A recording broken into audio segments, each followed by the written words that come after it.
Now let's talk about cities for a moment. I mean, we've got these monstrous great cities all over the planet. By mid-century, there will be several of them, 40 million people. Jakarta, Manila will each have populations of 40 million. Guangzhou, Shenzhen will have 120 million people living in the greater metropolitan area. Now, cop that. I mean, that's just astonishing. The one thing that people haven't noticed about these cities, and it's critical, is that not one of them can feed themselves. Not one of them. They all rely on a river of trucks and boats and planes coming, often from tens of thousands of miles away, to fill the shops overnight. Now, what happens if there's an oil crisis and the supply chain breaks down? It's a just-in-time supply chain, like modern industrial supply chains are. What happens if it's broken? Well, we actually know the answer to that, because in 2011 in Australia, in the floods on the Sunshine Coast, that's exactly what happened. Floods cut off the Sunshine Coast, supermarkets stripped bare in 24 hours. People panic buy. Imagine a city of 20, 30 or 40 million people in such a plight. You are going to see that on your iPhone sometime in the next 30 or 40 years, and it's not going to be pretty. I mean, they are already talking about abandoning the city of Sao Paulo, 11 million population, because of the drought that has hit. The water supply is down to 5%. I mean, we went close in our last drought, but by geez, they are right on the edge. So this is an example. When we create these huge conurbations, have we thought about how sustainable they really are? Are they accidents waiting to happen? And by the way, these cities, together, they are going to cover an area of good farming soil the size of China. The urban footprint is now vast on our planet, and you can never farm that again. Or can you? Now, everyone talks about peak oil. We don't know when it is. We just know it's going to happen. Saudi Arabia is on the cusp. Many oil fields have hit peak oil and have gone well past it. That's not the issue. I think the issue is this, that over the last 5 years, the number of motor cars being manufactured has grown 7 times faster than the amount of new oil being discovered from all methods, conventional and unconventional. So motor cars, 7 times more, 700% more than oil. That again is a disaster waiting to happen at some point in time. So demand is running way ahead of supply, potential demand. So we need to worry about that. Here in Australia, we've got 23 days supply of oil. Okay, so this economy stops in about a fortnight if there is ever a big world oil hiccup. We need to think about how we're going to get our transport fuels in the future. This is a big issue. It's a big issue for agriculture because more than half the world is mechanised. The trucks, the pumps, the tractors, the harvesters, they all take oil. Every meal you eat has 1.3 litres of oil in it. That's the component. So, it's a critical element in our diet, believe it or not. Now, as you well know, we're throwing away far too much good food. There's been a lot of talk about this. That picture there, it's from the New York Times, US Department of Agriculture stats, but basically that's what the average Western family is chucking in the garbage every month. An entire shopping trolley of edible good food, okay? 30 to 40% of the world's food, enough to feed 2 billion people, is going to landfill. Right? This is something that is neither moral nor economic nor sustainable.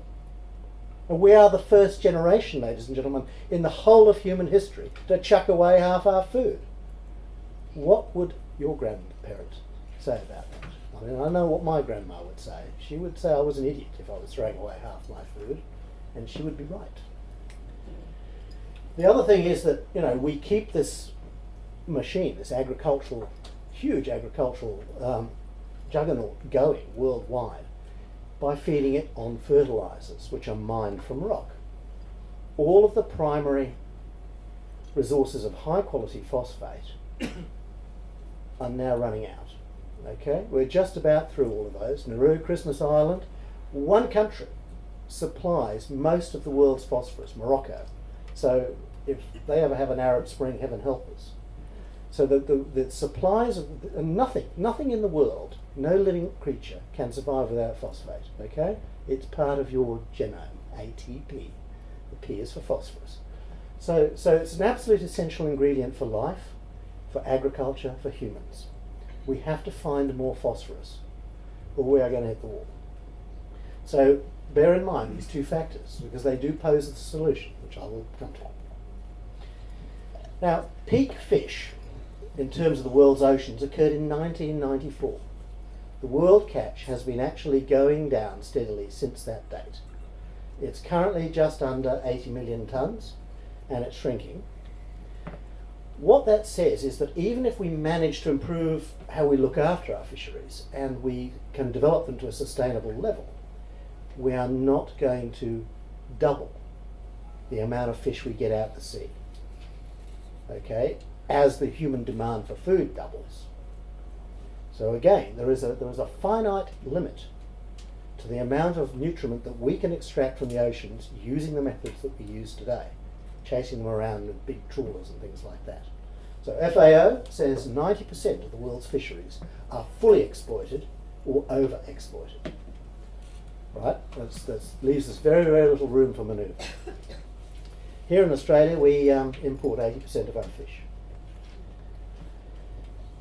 To me, as a science journalist, one of the saddest things here is the way that we have abandoned the knowledge industry in agriculture. You know, we created the Green Revolution in the 1970s and 80s.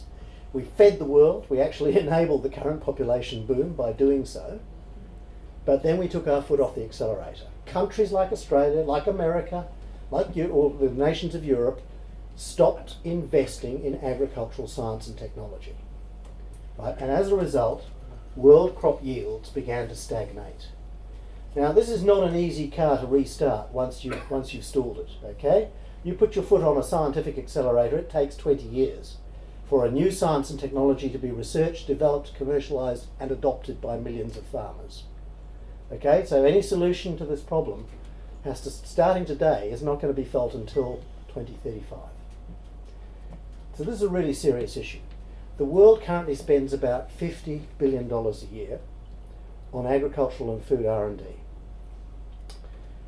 It also spends $1.8 trillion a year on new weapons. Right, so we humans are 36 times better at finding innovative ways to kill one another than innovative ways to feed one another. And again, I think that suggests the solution. Because, you know, as I'll show you shortly, we know that war is closely linked to lack of sustenance. You know, we can actually increase peace on this planet if we devote more of the arms budget to agriculture. And this is actually quite well established academically.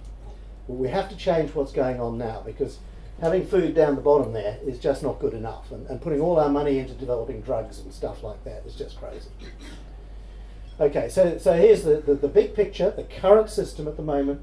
We are devouring the earth. Every single meal you eat wastes 10 kilos of topsoil, 1.3 litres of diesel, 800 litres of water. A third of a gram of pesticide gets released into the environment. Okay, that is not a description of a sustainable system.